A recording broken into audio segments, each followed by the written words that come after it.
right, here we go. What's up, everybody? Ben Razzie here for Odd Shopper, bringing you my best bet of the day on this Monday, September 12th in the sports world.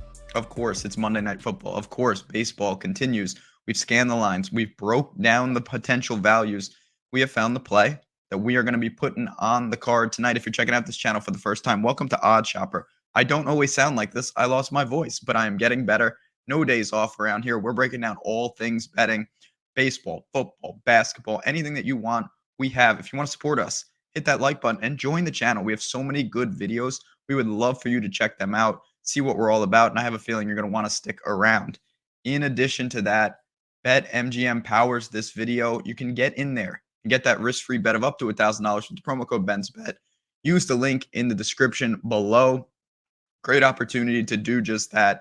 You get in, you have some extra money in your bankroll, you get a free shot at that risk-free bet. And if you lose, you get the money back in free bets. Now, where are we going? Well, I think it's pretty obvious. We're going to go to Monday Night Football, but I didn't love a side here. I think that maybe it would be Broncos, but at the same time, I dug into the prop world. I don't bet nearly as many props as a lot of other people. It's definitely an inefficient market. You can lean on oddshopper.com, really presents that value. But I found a prop I really like tonight, and it's in the Seahawks backfield, specifically with Rashad Penny and his rushing yards, which sits at 68.5. I'm going over at -115. So let's dig into these teams, I should say, and talk about why I think that Seattle might go with a ground-heavy attack. So Denver is a road favorite, nearly a touchdown. 6.5-point favorite, over under 44 points. Big offseason news, of course. Russell Wilson comes over from Seattle. And he's looking to take this team, who seemed to be a quarterback away, to the next level. He's got all the weapons you could ever ask for in Sutton and Judy and the backs, a good defense. Mile High is a tough place to play, not that they're playing there tonight. So it's a team that has very high expectations, and that's why we find them nearly a touchdown favorite here. On the other side, of course, the franchise has left. Russell Wilson's on the other team now. Geno Smith takes control. He wasn't terrible when we saw him last year. He's not Russell Wilson, though. Seattle is seemingly headed for the basement of the West. We'll see how good they are, but it feels obviously a lot different, even with the weapons on the outside. I don't know how good this team is going to be. One thing we do know, though, or I think we know, is that they're going to probably lean on this running game. So let's start to dive in and formulate this pick. So Denver's rushing defense last year, it wasn't bad by any stretch. They gave up 4.3 yards per attempt, 13th in the league. But they weren't, it's not Tampa or the Saints where you just can't run. On the flip side, Seattle's rushing attack, fantastic. 5 yards per attempt last year. That was third in the league. It was only 1/10 of a yard off the best number in the entire NFL. So when they did run the ball, they were very, very successful. Late in the year, Rashad Penny took control of the backfield. Last 5 games for him, 16, 11, 17, 25, and 20.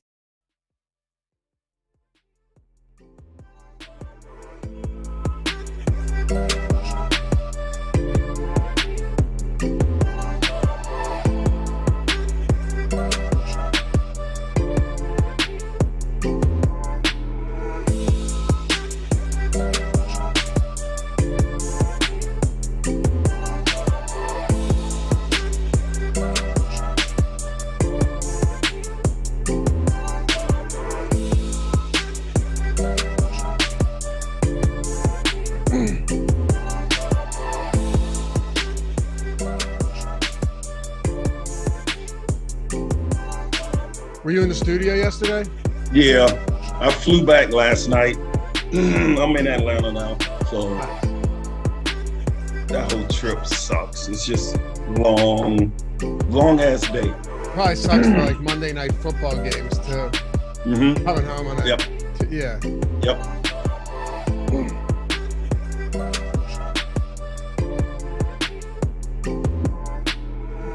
Yo, we're back, baby. First Monday Night Football game of the season. It is the Stokastic, formerly known as Osmo. If you're here for the first time saying, what the hell is this? I know these guys. I don't know the name. It's Stokastic, but it's all the guys from Osmo doing the same thing we always do, breaking down Monday Night Football Showdown slate. Very happy to have you with us. I'm Dave Loughran at Lafayette_D on the Twitters, LOUGHY_D.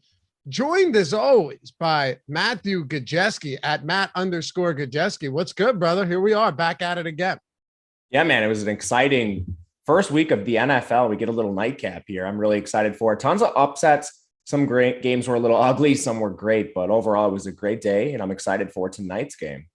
And back with us for the first time this season, former defensive end for the Chicago Bears, one of our favorite people around here. We've had some very good times. Matt has even insulted this man incidentally many times. Yes. Mm-hmm. Over the course of these shows. Alex Brown, we call him AB, at Alex Brown 96 on Twitter. What's good, brother? What's going on, my man? Good to be back. To have you. Good. Your Bears 19-10. They get. You got to be so stoked about that.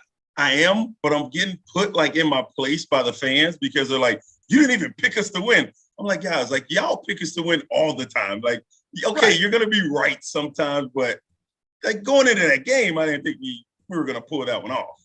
Last year, those same people you're talking about probably had a 20% win rate on their picks. No doubt. Because Bears across the board. But yes. They didn't look that bad. I mean, Fields made that one throw that he made across his body. Was it to Mooney? He scrambled out of the pocket. He ran it to left out of the pocket across the field. Mm-hmm. Was that? I don't know if it was to Mooney or not. But Dante Pettis. Was it Pettis? Yeah. Mm-hmm. Beautiful play. He made some plays. Yeah, he did. I mean, that was one of those scramble plays where he used his legs to get out of the pocket. I'm sure Bosa and those guys were mad because coming into a game like that, that's what you want to do. You want to keep a guy like that in the pocket. He gets out. They lose him. They lose Pettis.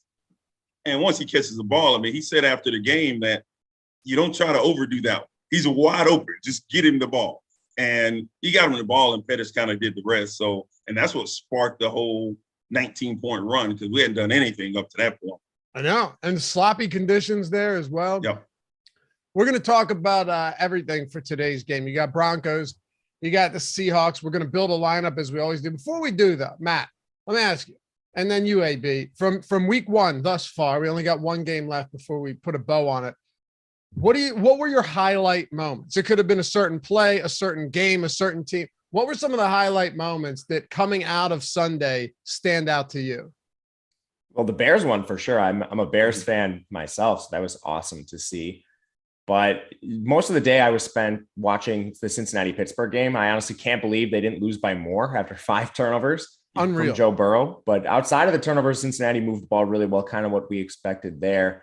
Not sure what Pittsburgh's going to be. The Najee Harris injury kind of clouds things for them. But that game wouldn't have been anywhere near as close without the turnovers. So that was a big one for me. For me, the Eagles' defense was a low light. I mean, just unreal.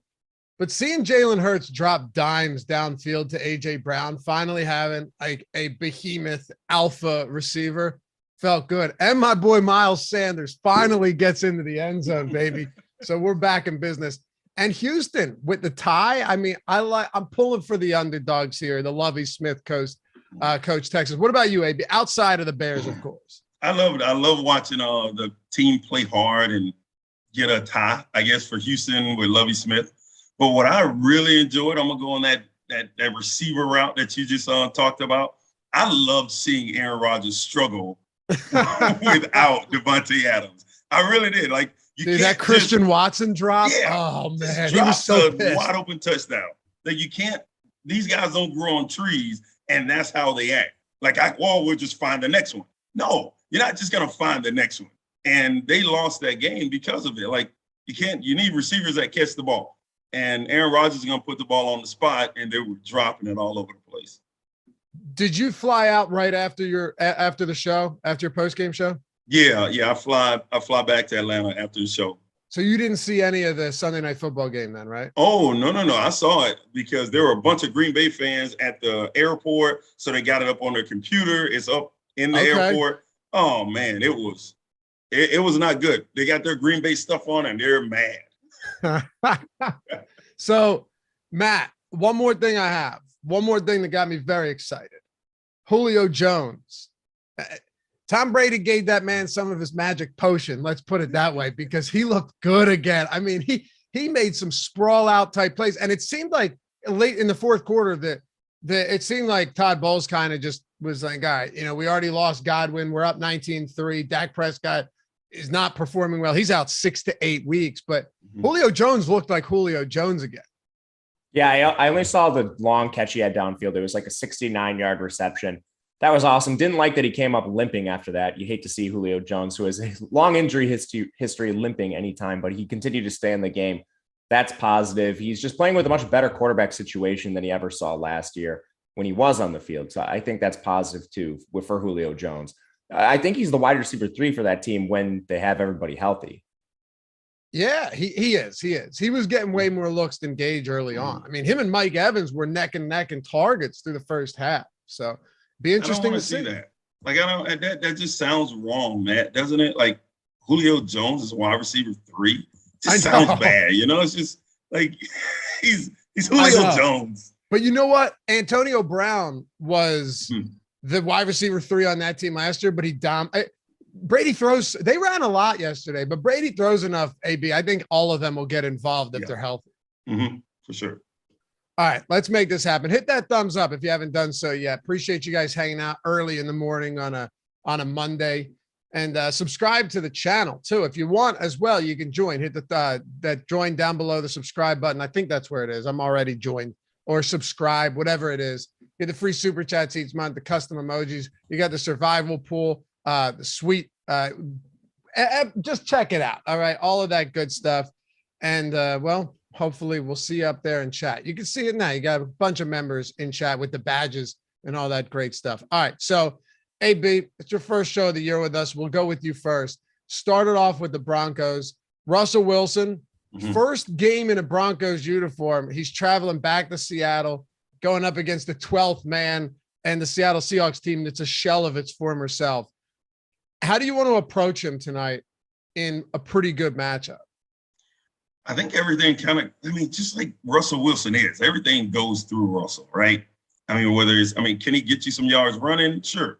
But I think there's going to be a lot put on him to make these plays, to make the throws, whether it's to Judy, to check in to Penny. Penny's coming off of that. He had some issue, right? He had some COVID or something. I think he's just getting over. So I don't know how good he's going to be as far as the run game. So they might have to lean on Russell even more. I like Russell. How can you not? Especially on a team that's been ravaged by injuries a little bit. But I like Russell tonight. And then it's Seattle. He wants to win that game. Yeah, he's got to want to win that game, man. Yeah. And I'll tell you what, I'm not even sure how much the narrative matters in a case like this, because Denver on paper, Matt, on paper at least, and on paper didn't work out in all of those games yesterday, like Seattle and Pittsburgh, and almost didn't with New Orleans and Atlanta. But when you look at this, they're just a significantly better team pretty much everywhere. Yeah, I think that's the case with most teams that are going to face Seattle this year, outside of maybe Houston and a few others. But I think don't you can sleep on the Texans, man. They're on the up. They're on the come up. I think they are, since they changed regimes. But I also think it's going to take a little bit of time for them. And you could honestly make the case Seattle's the worst team in the NFL. Their defense, their quarterback situation. The only thing that's really a strength for them, their pass catchers and maybe running back if they get Kenneth Walker back. And I don't think that's a guarantee. And even with DK Metcalf and Tyler Lockett, I'm not sure those receivers are better as a collective compared to what Denver has on the field with Judy, Sutton, KJ Hamler, and Albert Okwuegbunam. So I don't know. They're significantly overmatched. We have Denver as a massive favorite. Russell Wilson's going to be a huge part of that. I will say his rushing numbers have decreased a little bit throughout his career. I honestly don't think that's necessarily a negative. If he can give you more stuff through the air, that should benefit Denver's stacks. There's really no negative in this game for Russell Wilson right now, outside of maybe there not being a lot of continuity with the players. And I mean, yeah, you're right. The biggest asset for the Seahawks is their wide receivers. But if you can't get on the ball, I don't know how much that's going to matter. Geno Smith has a 34 to 36 touchdown to interception ratio for his career. This guy is not great. So let's do this, AB. Let's kick it off with the Broncos. And obviously Russell Wilson, we'll build a lineup in a little bit and see where we can come in on this for, a tournament lineup. If we want to captain Russ or we want to go with some other guys. But I've been saying this all summer, and I hope I'm right because a lot of my fantasy teams rely on this, a lot of my best ball teams. I think Cortland Sutton is going to be – I think they all benefit, obviously, from not having Drew Lock or Teddy Bridgewater. But I think Cortland Sutton could be the biggest beneficiary here because he's a big-bodied guy that you can line up anywhere, but outside the deep ball threat that he is, with arguably the best deep ball thrower in the league in Russell Wilson when he's healthy, it feels like Sutton could have some of these huge, Tyler Lockett or DK Metcalf explosion games like we saw in Seattle. Yeah, I think so. I mean, I think he has – when you look at DK Metcalf, I mean, yeah, you think about the big body and the speed, but he also turned Lockett into a superstar as well. Yeah. So you don't have to be big. You just got to be able to beat one-on-one coverage. And if you can get a little separation, Russell can find you. So I still think he has the arm talent. I still think he can make all the throws. His work ethic is second to none. I think he outworks people. So I love Russell tonight. I think he's going to have a huge year, assuming he stays healthy and his receivers stay healthy. So yeah, he's sitting in a good spot tonight. My problem with putting, let's say, Russ in that captain spot, I think they're going to crush him, right? That's what so by end of the second, middle of the third, they're going to just be running the ball. They're not going to be putting Russ in the harm's way, trying to have him throw the ball all over the place. So I think you're going to lose a little bit late in that game. You could have a running back or something kind of overtake that optimal MVP spot. How do you want to attack the wide receivers here, Matt? Because KJ Hamler's got to play, right? I know he's questionable, but he played in week 3 of the preseason. He practiced all week. He's playing. Yeah, he's got to play. You see the questionable tag unless he has a setback, which is unlikely. He's going to be on the field, and he's going to play in the slot. He's really cheap, but I think he's going to be out there nearly every single snap. Again, this team lost Tim Patrick in the preseason, unfortunately, and that kind of just opened the way for KJ Hamler, who he's a former pretty high draft pick, just tore his ACL last year, so we haven't gotten to see a lot of him. But I do think he's clearly number 3 behind Sutton and Jeudy. Everyone in the industry seems to think Sutton's the wide receiver 1, even though we have no sample on this. So I'm kind of inclined to play a little more Jeudy at a cheaper price, even though the industry collectively seems to have anointed Cortland Sutton as the wide receiver 1 for this team. And that's reflected in our projections. I think that's somewhat because of the price difference. On DraftKings, you have Cortland Sutton at 9,400, Jerry Jeudy at 82. And we really have no sample of them playing together, at least meaningful snaps. Jeudy got hurt immediately last year. Previously, Cortland Sutton was coming off the torn ACL himself. It's really the first time we have these guys actually truly 100% together. So how does this receiving configuration look under the new coaching staff with the new quarterback? I think there's a lot of uncertainty here. So you could go to the cheaper Jeudy because people seem to think Cortland Sutton's automatically the wide receiver 1. And I'm not that confident. Yeah. I'm not necessarily as confident in that, but I guess the way I look at it is, one, we've seen Sutton produce in the past before the ACL injury, right? He had a very solid year 2 season go back and look at those quarterbacks. I mean, it was not, Joe Montana-esque. They were bad. I think Joe Flacco might have been there. But no, not Joe Flacco. Who was it? Was it Flacco? Was Flacco? I don't think so. No. They've had terrible quarterbacks ever since he got there, though. You're right about that. Yeah. Right. We don't really need to get into the details. But it was Flacco. He started 8 games for them in 2019. Yeah. Jeudy hasn't proven anything yet, but he's also been dealing with injuries and bad quarterbacks. So I actually think there's a lot of ways you can go here, AB. Like if you want to go Jeudy, he has, I think, the highest leverage score in our – Matt, correct me if I'm wrong, but I think he has the highest leverage score in our top stack tool today. You're right.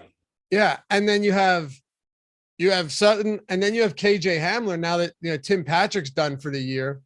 Or do we go with someone like Albert O at tight end? We'll talk about running backs, but there's definitely a lot of different ways to go in this passing game, even if you're not captaining Russell Wilson. Yeah, I mean, I think so. I think Jeudy's the man beater. Like if you're playing a team that's doing a lot of man, he's that guy. He has a lot of wiggle about him. He can beat a guy one-on-one. Sutton is that possession type receiver to me. Can he beat you deep? Sure. But he doesn't have the wiggle Jeudy has. And this game right here, how is Seattle going to play him? Seattle wants to slow this game down from the offensive side, and on the defensive side, they don't want to give up these big plays. That's what they're not going to let them get behind them. They're not going man to man, I don't think, because you'll have Russell Wilson throwing the ball all over you. So I think Sutton will have a bigger game just because of how they're going to play. I like Judy more as a receiver in this and to have a bigger year. But in this particular game, I kind of do like Sutton a little bit more. Matt, do you think we have some value with guys like KJ Hamler or with Albert O or any of the other pass catch? Because they have a 26.5 point implied total. I mean, they are expected to score a lot of points. Seattle's secondary is one up. Like if you look at the personnel in the secondary, they're one where it's, you know how you just said Seattle could have the worst or could be the worst team in the league? It's possible that this secondary could be one of the worst in the league as well. Yeah, you have one good player and right. plenty of places to take advantage of. I think he's going to be a near full-time player. Like you said, he carries the questionable tag, but we're not really concerned about that. And there aren't alternatives to playing KJ Hamler. He also plays a high percentage role in the slot. We've seen Russell Wilson target slot receivers a lot, especially when Tyler Lockett is lining up from that alignment. And he's an explosive player as long as he's all the way back from the ACL. So I'm going to try to take shots on these players. And not to mention, if you want to just look at the receivers as a collective with Nathaniel Hackett and some of these players, play callers, I should say, coming into Denver, this team should be faster. They should be a little more pass heavy, not just because of their signal caller, but because of their coaching staff has a history of it. I think you could look at the pass catchers all around and feel pretty confident, and that extends to their tight end and KJ Hamler as well. How do you feel about 5-1 builds, just 5 Bronco kind of onslaught here with 1 Seattle run back? I think that has a chance to go under own today because you have Denver as a 7-point favorite, a significant favorite. The total's not very high, so you're not expecting Seattle to score a lot of points on the other side. And then people just generally don't play that construction as often as they should. And when you're getting a projected potential blowout in this situation, I think you could gain some positive leverage. And also it comes down to pricing. We do have cheap Denver plays. You have KJ Hamler. Akwe Boonem is not the most expensive tight end on the slate. And then you have kickers, defense. You could at least involve those guys as well. I think so too. I mean, AB, how crazy is it to go 5-1? It doesn't seem that nuts. Seattle might score 10 points tonight. Oh, they might give up 7 to this defense. I mean, this defense is really good. They were 3rd, I think, total last year. So they're a really good defense. I think Geno's going to give you something. So I like it as long as I'm going to add in that defense because I don't really see Seattle doing a whole lot. Can they score 10? It's possible. I guess it's not probable to me. Wait, I don't think for who? For Seattle to score 10 in the game? Yeah, I don't. Oh, you think they're just going to get blanked across 60 minutes? I think they're going to get beat up pretty good. Right. Yeah, I think they're going to get beat up pretty good. I think Denver holds this. What is it? 7? Yeah, I think Denver is going to. Yeah, 6.5. I love Denver at -6.5. By the way, yeah. I'm with you. Yep, I like it. So, yeah, I like the defense. I think the defense is going to do some stuff. Geno on the other side. I mean, Geno's played at a high level very few games in his career. I think he'll have one of those days where you got a ball out route that's thrown slightly on the inside, and now the defensive back is taking it the other way. I can definitely see that happening in this game. I was actually looking at the Broncos defense to score a touchdown is +350 today. Yes. Kind of interesting. I mean, just based on everything you're saying too, it feels like one of those spots where Geno's going to have to throw at some point a lot. Yes. Right. I'm a Rashad Penny fan. I think when Penny's healthy, he's actually pretty damn good. Mm-hmm. But what are you going to give him 25 carries if you're down by 3 scores? It's tough to. What are the chances, AB, that this game stays competitive, that Seattle holds up and we go into the 4th quarter and it's pretty much been a neutral game script all game long? I mean, there's a chance because we're talking about professional athletes. We're talking about professional team, and like what makes the good guys, or not the good guys, what makes the good teams from the bad teams is 3-4 plays in a game. That's what it makes. I mean, if you can shorten the game and prevent those big plays, have Denver make some, I guess, if Russell overthrows a guy that he should have hit, like in the Green Bay game, right? The guy's running wide open, coach calls the right play, the receiver just drops it, right? So if you have a couple of those, sure, this game could be 13-3, 13-7 midway through the third quarter, and you're still playing, right? Like you still got, there's still a lot of ifs out there, and now Seattle's starting to think they can win. And when you start to give a bad team that, you better watch out because they'll end up beating you. Broncos defense has to be popular, right, Matt? I mean, what are they at? 21% in the utility, 4.4 in the captain spot. What I got to ask, how do you feel about captaining? Because I'm going to cover everything here. How do you feel about captaining the Broncos defense in large field tournaments? It's a milli maker tonight on DraftKings, by the way. Milli in the first place. Yeah, I'll definitely be playing that. I mean, okay. If people are weary of captaining defense, look no further than the Thursday night showdown, where we had a pretty high scoring game environment, an offense in the Buffalo Bills that played really well, scored a ton of points, and then the defense ended up being the optimal captain. So you don't even have to look far to see examples of this paying off. And that was in a game where Buffalo was facing Stafford. So it wasn't popular. I think it might be a little more popular here, but at the end of the day, people would rather click these skill position players than defenses. I think in the captain spot, you can still gain some leverage here. They are a little bit down our projections, but I think that's just because, like if you captain them, you need an upside situation. You need a defensive touchdown. Our projections are never going to do that. So you have to think about this, the full range of outcomes, and it's very conceivable Geno Smith turns the ball over into what could be a scoring opportunity for Denver's defense. Their secondary is awesome. They're awesome across the board. They go like 4 deep on the edge. They have all pros across their secondary.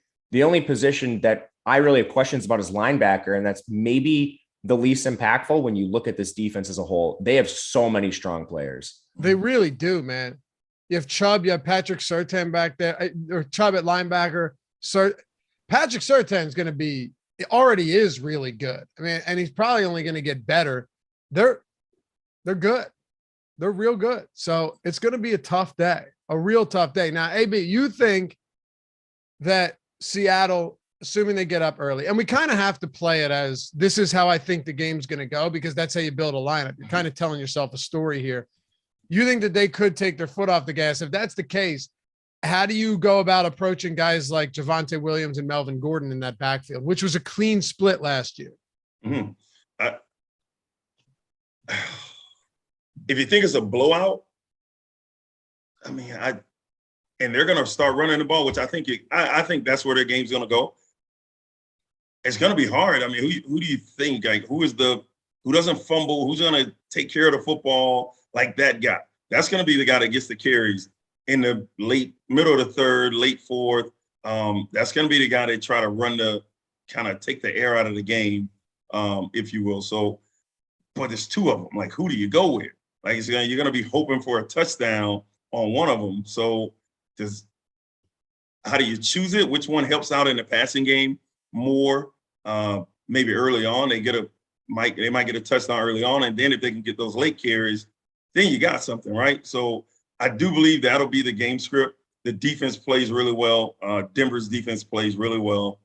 This game gets out of hand early, and then it's just running the football to kind of close it out. So it's the first game of the year. The last thing you want is somebody to get hurt. So you just kind of slow it down or make the game as short as you can. Matt, I'll be honest with you, though. I was a little bit surprised to see Melvin Gordon's leverage score as low as it was, because, I mean, it's the lowest on the slate right now. By the way, Scramble, that promo code's still going. Gets you 7 days for $7. Everything on the site, not Fantasy Cruncher is not included because we don't own Fantasy Cruncher. We host them on the site. You can get the Fantasy Cruncher add-on, but everything, it's $1 a day. You spend $7 when you don't even know it, probably many times throughout the day. I get those email receipts all the time from Apple or for whatever. I'm like, oh, forgot I even had that. In this case, you're actually making an investment into your future, into your kids' future. In all seriousness, though, we got all the tools you could think of: ownership, player projections, top stack tool, everything for Showdown. You do it today, you get 7 days. That means you're getting Monday Night Football, Thursday Night Football, everything for Sunday, and Monday Night Football again, and baseball, UFC. I don't know if PGA's happening right now, but all the sports, all of our tools, $7 for 7 days. It's $1 a day. Use the promo code SCRAMBLE. Actually, Mike, throw the link in chat. Awesemo.com/promos. Make it way easier. Just click it. Get everything. $1 a day. Everything. Oh, and our lineup generator, which is brand new if you want to check that out on top of it. All right, Matt, sorry about that. But Melvin Gordon, minus 9.3% leverage score. He's way cheaper than Javonte Williams. Is there not a chance that Melvin Gordon ends up being the one that has, 2 touchdowns today? That's exactly what you're betting on. Right. When you look at it in the context of this slate, at best, you have Melvin Gordon in a 50-50 timeshare with Javonte Williams. We know he's not carrying the ball more than that outside of something egregious or an injury from Javonte Williams. Javonte Williams, just the younger, more explosive player at this point, and it's a new coaching staff, so we don't necessarily know that it's going to be the same 50-50 committee it was last year, and our projections don't have that as the most likely situation. We have Javonte quite a bit ahead of Melvin Gordon, so we're expecting something like a 60-40, 65-35 split in terms of backfield touches, and in that instance, you're really just gambling on the touchdowns. These guys are similar in size. I don't think it's Melvin Gordon clearly locked up as the red zone back or anything like that. And then you just look at pricing. Like, he's projected below Tyler Lockett. Tyler Lockett's less expensive. He's projected well below Rashad Penny. Rashad Penny's $400 more. He's projected well below Jerry Jeudy, who's less than $1,000 more. He's barely projected ahead of Albert Okwuegbunam, who saves you $2,400 on DraftKings. So his price adjusted projection, just not really there. And then if you're going to tell me he's required to get 2 or 3 touchdowns in a 50-50, maybe 60-40 backfield split, that's probably just a gamble I'm not going to take, even with the potential for the upside. Yeah, I totally get it. And look, I'm a big Javonte Williams guy myself. I think he is going to have the majority of work this year. But the reason I ask, AB, is because you look at last week, Thursday Night Football, Cam Akers is expected to be the number one, and Darrell Henderson comes in and gets all of the work. Sean McVay goes, Cam Akers has to make the most of his opportunities. Gave him 3 on the day. And then on the other side, Zach Moss, Matt, we called that, by the way. Zach Moss comes in and gets a ton of work, and him and Singletary basically split reps. So those guys weren't as expensive as Melvin Gordon is this week. But how do you see this breaking down? Do you see it being mostly Javonte Williams, or does Melvin Gordon have a chance to have himself a game? I think you always have a chance. I mean, you just mentioned it. I mean, Cam Akers comes in and you think he's going to be the guy. And then a coach, when you have 2 guys like that, you don't have that alpha Adrian Peterson type guy. Right. Then whoever's doing the best that night, right? So I do a show for the Bears, and watching the Bears game, Montgomery is the guy, but Herbert comes in and he seems like the more effective guy in that game, So, you got to lean towards Herbert in like an in-game adjustment. So if Gordon is having that type of game, I think there's a path where Gordon actually does better than Javonte Williams. So he's the veteran. You know what you're going to get from him. You're probably not going to get that 70-yard explosive play from him. But if he's finding the holes and moving the chains, then absolutely, I think there's a path for him to be the guy. I really like Khalil Herbert, though. I do too. Yeah. Is it not possible that he's better than Montgomery? No, don't do that. Really? No. He's not better than Montgomery. Montgomery's a dog. He is a dude, man. I think that's some homerism there. No. He went to Iowa State. I have 0 ties with Iowa State. 0. All right. But he is a monster. All right. 17 for 26 yesterday. Oof. But I know it's one game. I'm just being an asshole. It's San Francisco too. Their defense is good. Oh, I know. But Herbert, great backup. If you want a good backup, he's the type of guy that could slip in if Montgomery goes down and rack up 100 yards. Easy. Yes. Agree. What about you, Matt? Montgomery a lot better than Herbert? I think he's better than Herbert. I just don't think Montgomery's explosive. He's the kind of guy that's you need 3 yards, get you 3 yards. Need 5 yards, get you 3 yards. He doesn't lose yards. Yeah. Yeah. He's never going to lose you yards. He's a good pass catcher, but I don't know. Nice backfield. They have a good backfield, a sneaky good backfield. Khalil Herbert's really dynamic too. He like returns kicks and stuff. Absolutely. All right. And you guys got anything else on? I think we hit on everything for Denver. Anything we missed for the Broncos that we should touch on before we move over to the Seahawks? Tight end. Yeah, I talked about Alberto a little bit, but let's do it, Matt. Go ahead. I think people are kind of sleeping on him with Dulcich going to the IR. He could be looking at, without a doubt, a every down role. Like who's going to play behind him at this point outside of just some of the pure blockers they have? If you're looking for a pivot off Judy and Williams, and maybe you want to build a contrarian lineup where you pay up for Metcalf, but you still want pieces of the Denver pass catching core, I think Akwe who's a pure receiving weapon, a hyper explosive tight end, a little young in his career. And I think the main concern is that he was playing deep into the preseason. Everything their coaching staff said was, this guy doesn't have a lot of reps blocking. We understand there's a heightened injury risk of playing in the preseason, but we need this guy to play now that Dulcich is on IR. He doesn't have a lot of blocking snaps. We just need to get him as many live reps as possible. I kind of buy that considering their depth chart is so thin. So I think Akwe is a guy that could actually be on the field for most of the snaps. All right. Jorge Jacome with the We're not going to talk about the kicker? We will. Oh, yeah. I know you love your kickers. All right. I won't do you dirty like that. Hold on. Jorge says with his $10 super chat, funny, scary thing that deserves a super chat. My Uber driver's watching this stream as he drives and we discuss about today's game. You guys are even on Ubers nowadays. Thank you for the super chat. I don't believe you, though. Really?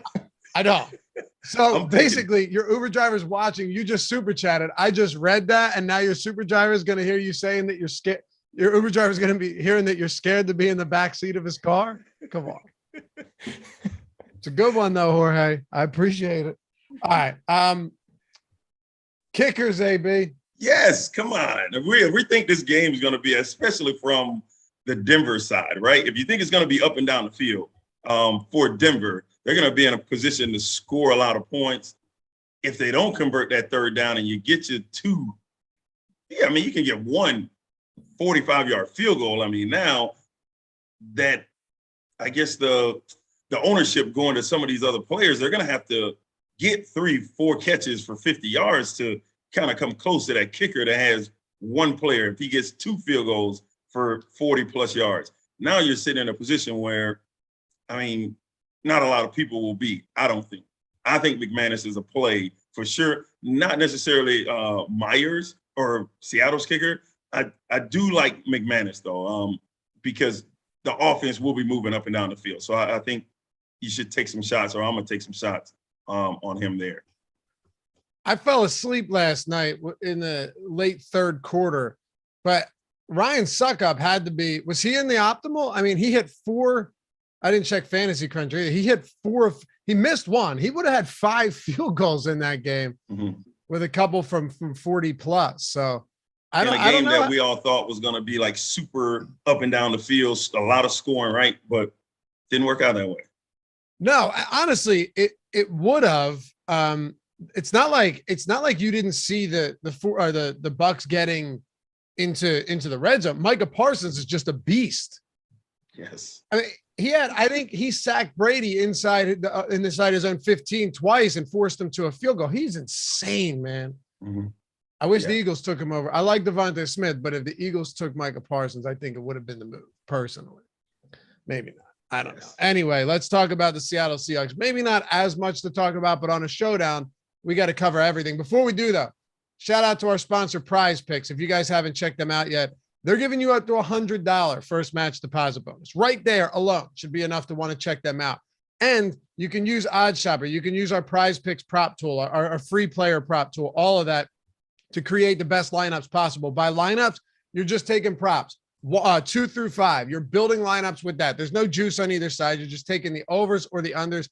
You guys know this. During football season, I personally think there's a bit of a cheat code there when it comes to elite players rushing touchdowns for like Jonathan Taylor's or Derrick Henry's or guys where it's the yes is heavily juiced everywhere else. And then it's just a yes, no on Prize Picks. A lot of ways to make great plays there. And you hit all 5 in your lineup, you 10X your money. If you hit 4, unlike a traditional parlay, you still 2X. You still make double your entry. You hit 3, you still make money back. So a lot of reasons to check it out, including the first match deposit bonus up to $100 if you use the promo code.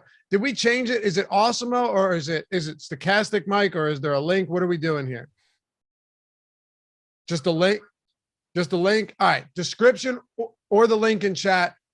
Use that when you sign up. That'll get you covered up to $100 first match deposit bonus. Check it out. And you can do cross sports. If you wanted to do like MMA with basketball or with baseball and football, all put them into one. You can do that if you have knowledge elsewhere. App Store, Google Play Store, or prizepicks.com. Check it out and use that link to get up to $100 free first match deposit bonus. All right, AB, let me go to you here. Geno Smith.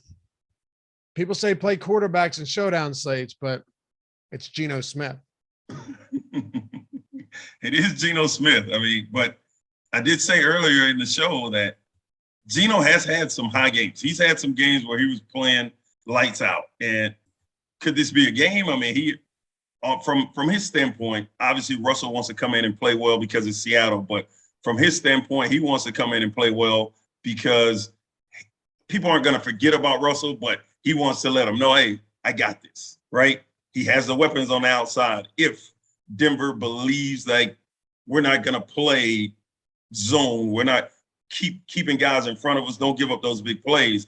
You put anybody on Metcalf, there's a chance for a big play if you're going man-to-man because Metcalf is a monster. So there is an opportunity for them, for Geno to have a day from that standpoint. But then if they get down, he's just going to be throwing the ball all over the place, trying to come back and win. So there's a few ways I think Geno gets you there. But like you said, he's Geno. Like it's hard to have confidence in that. Yeah. What's tough is that, and he's still not cheap. You know, I guess for a quarterback, Matt, he's not expensive.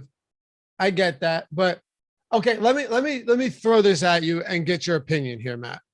To me, it feels like there's a higher likelihood that DK Metcalf has a big game and Geno still doesn't than Geno spreading it around and having that big, like, you know what I'm saying? I could see Metcalf having 100 yards and a touchdown, but nobody else really does anything of value. And Geno's only touchdown goes to Metcalf. Or if you want to make the same argument for Lockett, you could do that too. But it seems like there's not going to be a ton of meat on the bone here if you're trying to spread the ball around against a good Denver defense. Yeah, I 100% agree with you. That's a strategy we take a lot in showdowns. Geno has a little bit of mobility. He's not like anywhere near Lamar Jackson, anything like that. I don't even think he's close to like Josh Allen. So The mobility is not a big factor. That means they have to get it done with the air. And when you have these non-mobile quarterbacks or semi-non-mobile quarterbacks, what are the chances that a pass catcher actually outscores them, especially if you're using a lot of these low A-dot variety of routes and targets to get the ball out of Geno's hands fast? That's what they should do. But that also lends itself to a receiver potentially outscoring Geno. And then with the way DraftKings scores, you know that everything is depressed for quarterbacks, and this PPR value can elevate receivers above the signal callers. So I do agree with your take. If you look at the projections right now, it's Metcalf and Lockett are pretty close, but if one of them scores the only touchdown of the game, that's going to significantly vault them forward. So I agree with your analysis. Yeah, I mean, it's just which one is it going to be? I guess now is the question. Is it going to be? Is it going to be Metcalf or Lockett? We have no idea. I guess AB at this point, if you're trying to get the ball out quick, you have Lockett that can destroy teams, but you also have Metcalf, like you said, one-on-one matchups. If you just kind of throw the ball up to Metcalf, his catch radius is so huge that you might just see a lot of jump balls and 50-50 balls that if he comes down with a couple of them downfield, you're looking at a huge game for him too. Right. Yeah, you can definitely see that. I mean, I think it's going to come pre-snap reads from Geno, trying to see what the defense is trying to do to them. Maybe throwing the ball on run down situations where normally you would run the ball, getting in throwing the ball, then not really getting in those third and longs and then throwing the ball, because if Denver knows you're going to pass it, you're in trouble. Like, yeah, they got some guys that can go up front, and then they got really good secondary. So you don't want to be in those situations where you have to throw it. So keeping the chain short and throwing the ball when they think you're going to run it, I think is a way to keep him off balance, but I just don't think it's going to work. I like Metcalf. I mean, Metcalf could get 5 targets and be like a must-have.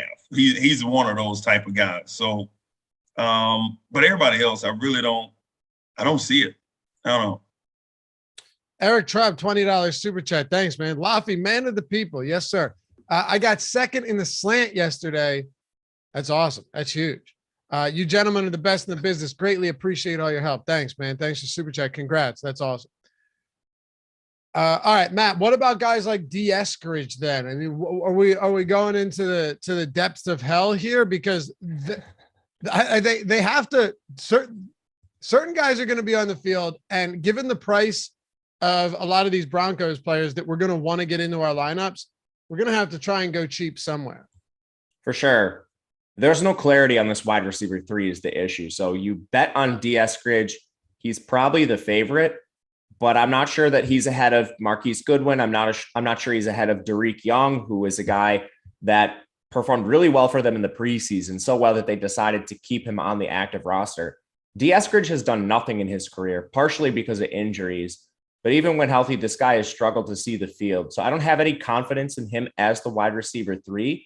I think in large field tournaments, you could honestly make some pivots down to Marquise Goodwin. We know Marquise Goodwin's role is going to be that situational deep threat.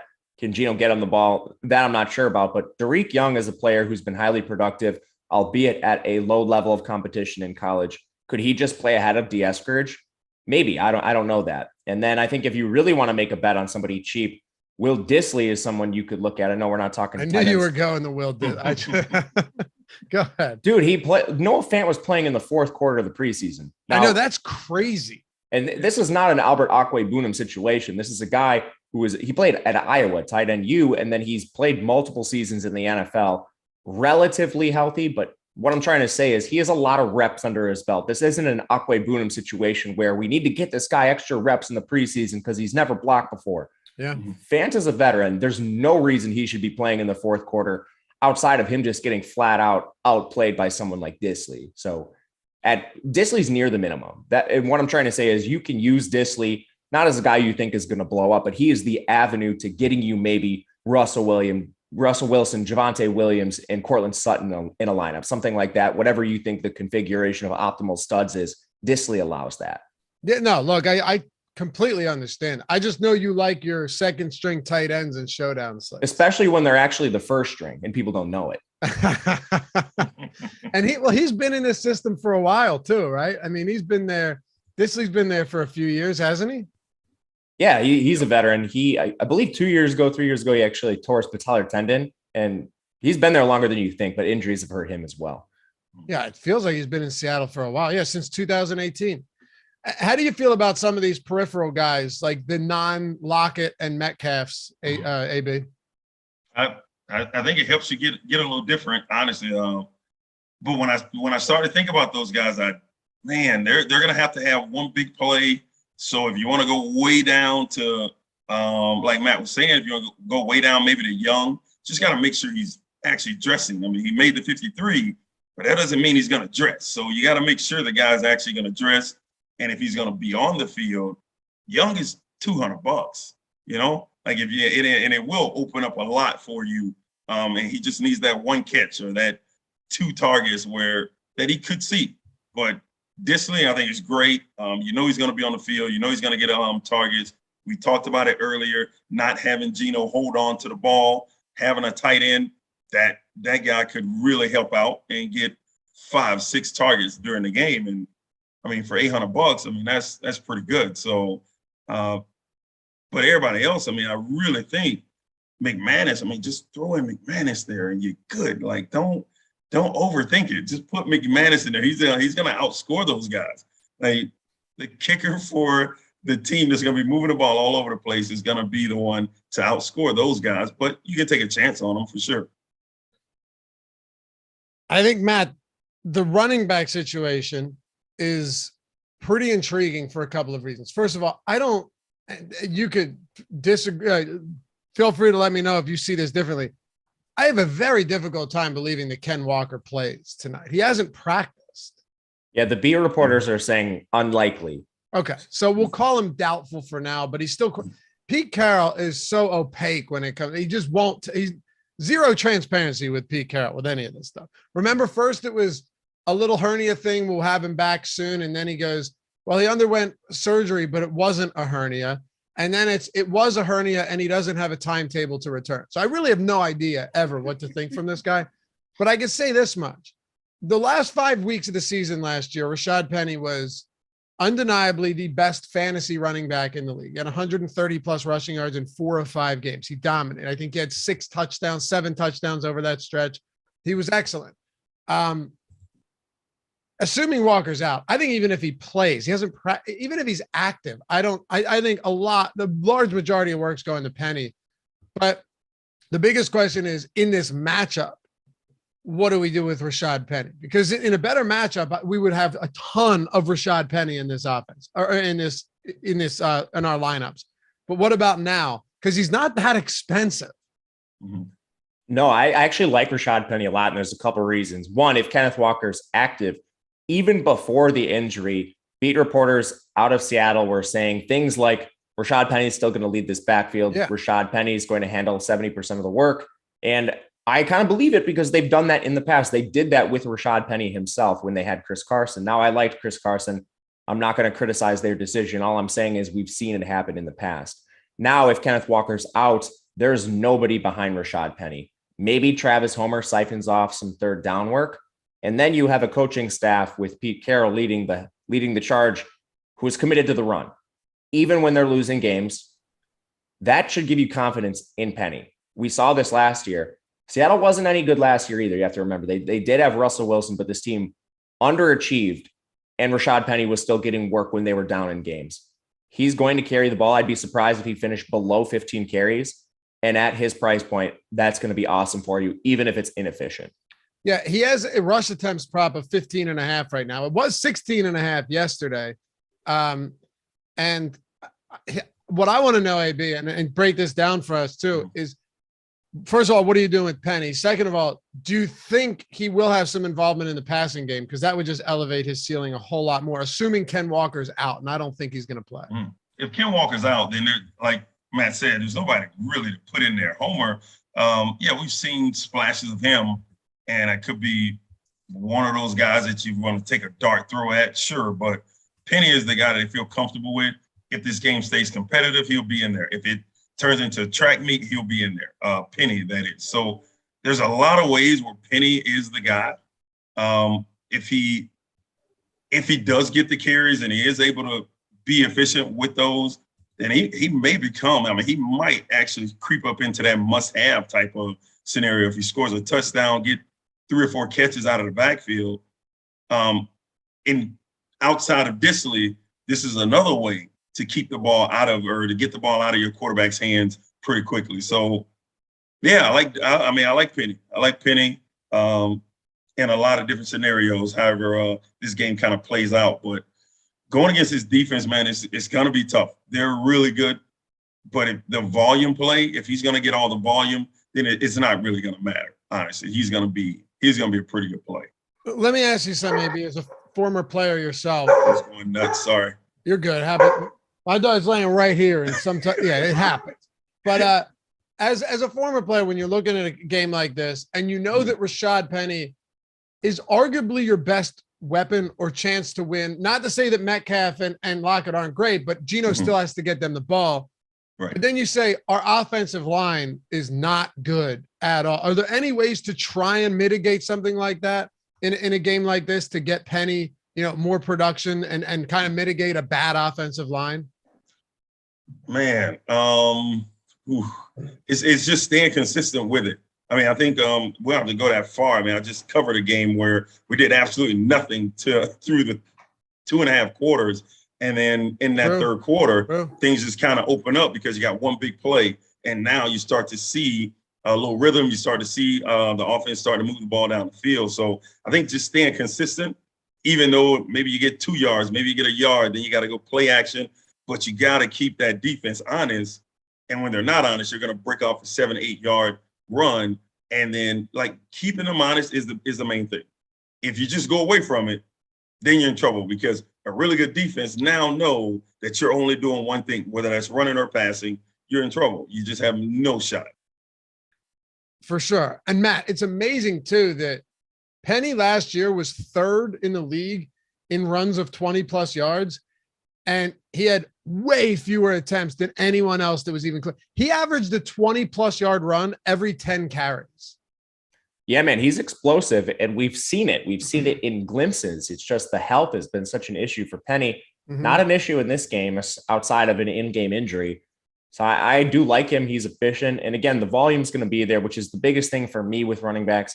No question, Pete Carroll's going to ride his lead backs. I'm expecting a lot of work from Rashad Penny. Again, the only real concern I have is on third downs, did they use Travis Homer a little bit? And again, I think if they do, it's a little bit. I'm not sure that he even has that role clearly. I'm with you. All right, you guys want to build a lineup here? Yeah. Let's do it. Oh, yeah. MLB strategy show coming up right after this. These guys got you covered. Look, baseball didn't go anywhere. Still some decent prize pools and great analysis. You got my boy Josh Engelman and Greg Ehrenberg, and they'll be taking you up till 10:55. Then you got the NFL strategy show with Eric Lindquist. Oh, Adam's on that. All right, the lineup rewind. I love that. I love doing that Monday morning quarterback show. Just not this year, not happening this year. And hit that thumbs up, please.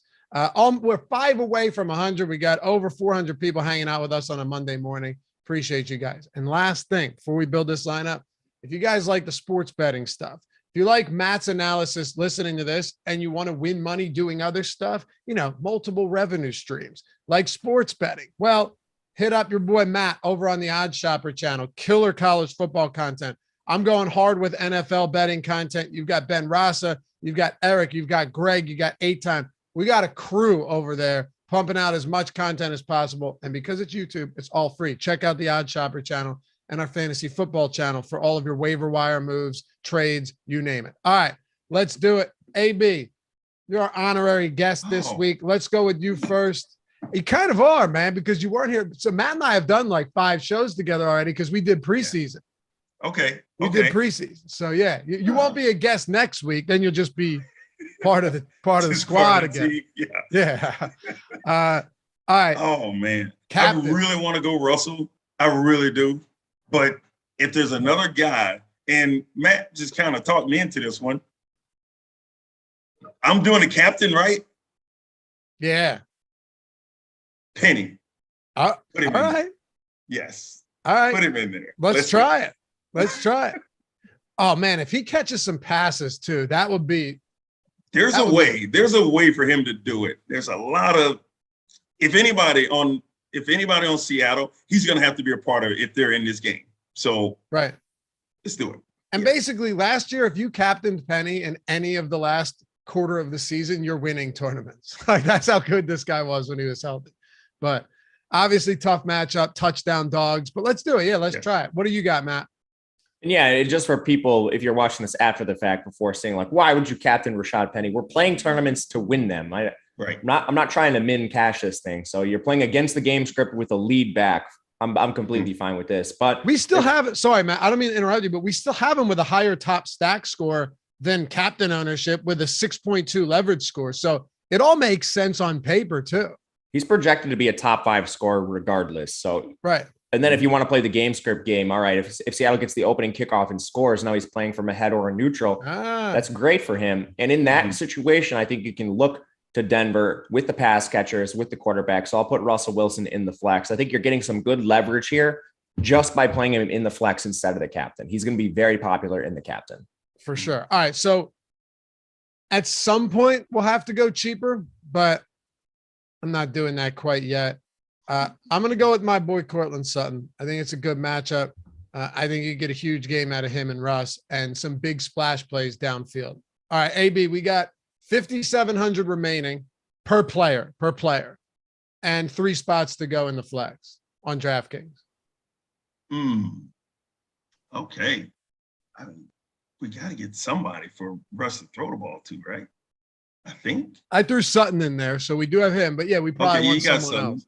You got Sutton. I'm not gonna. I don't want to do 2 of them. Okay, I'll leave this for Matt. Let's put. This is really cheap, man. and it gives us another big time guy. So, gosh, Disley, go. Let's do it. We need that Disley touchdown. Yes, we All do. Right. All right, Matt. Now we got a lot of wiggle room here. 81.50 per player remaining over the last two. Yeah, I think we just stack Wilson again with Judy, the next highest projected player for us. Let's do it. And then, dude, Melvin Gordon 7,400. There it is. There it is. Makes sense. I know you hate it, Matt, but it makes sense. I don't hate it. I was just trying to lay out a reasonable. He does have the upside, like you said, but I'm with you though. It's not ideal, but what lineups that win usually are. And we're playing tournaments. Yeah. Mm-hmm. Yeah, these are the type of odd lineups that can crush sometimes. So what's our path here, right? Rashad, we need a somewhat close game.